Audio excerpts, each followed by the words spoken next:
मित्रों नमस्कार। हिंदुस्तान की आजादी को लगभग 76 वर्ष हो गए हैं। अंग्रेजों ने इस देश पर लगभग 200 वर्ष शासन किया। उन्होंने अपने हित को लेकर कानून बनाए। हिंदुस्तान की सरकार इन कानूनों को आज तक ढोती आ रही थी, लेकिन मोदी सरकार के जेहन में जब इन कानूनों का पता चला तो उन्होंने इनमें संशोधन कर दिया।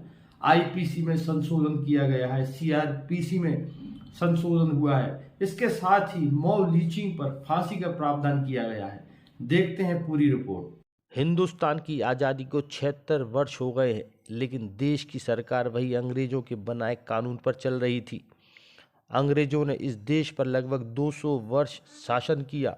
इन कानूनों का निर्माण उन्होंने अपने हित में किया, लेकिन भारत की सरकार इन कानूनों को ढो रही थी। मोदी सरकार ने अंग्रेजों के बनाए इन कानूनों में संशोधन कर दिया।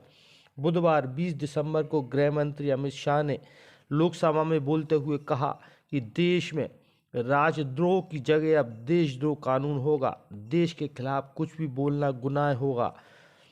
सशस्त्र विद्रोह करने पर सीधे जेल जाना पड़ेगा। उन्होंने बताया, सड़क पर एक्सीडेंट करने पर बड़ी सजा का प्रावधान होगा। हिट एंड रन में 10 वर्ष की सजा होगी। एक्सीडेंट करने वाला व्यक्ति घायल को अस्पताल पहुंचाता है तो कम सजा होगी। अनुमोदन के बाद ये कानून अमल में आ जाएंगे। अब सीआरपीसी की जगह भारतीय नागरिक सुरक्षा कानून, इंडियन एविडेंस एक्ट 1872 की जगह भारतीय साक्ष्य विधेयक 2023 और 1860 में बने आईपीसी की जगह भारतीय न्याय संहिता 2023 होगी। नए कानून में मॉब लिंचिंग पर फांसी की सजा का प्रावधान किया गया है। गृह मंत्री अमित शाह ने बताया कि सीआरपीसी में पहले 484 धाराएं थीं, अब 531 धाराएं होंगी। 9 धाराएं जोड़ी गई हैं, 39 सब सेक्शन जोड़े गए हैं। सीआरपीसी की 177 धाराओं में बदलाव किया गया है। 44 नए प्रोविजन जोड़े गए हैं। 35 सेक्शन में टाइमलाइन जोड़ी गई है और 14 धाराओं को हटा दिया गया है।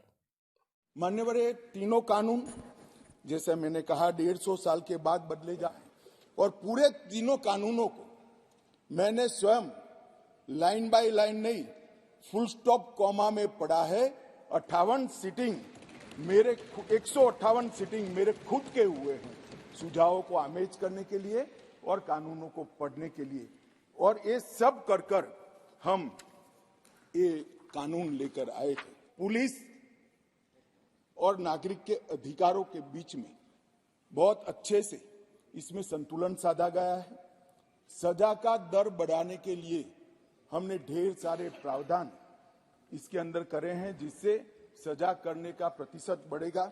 साइबर क्राइम के लिए भी ढेर सारी प्रोविजंस किए हैं और कम्युनिटी सर्विस को भी हम पहली बार इंट्रोड्यूस करके उसको कानूनी जामा पहनाने जा रहे हैं।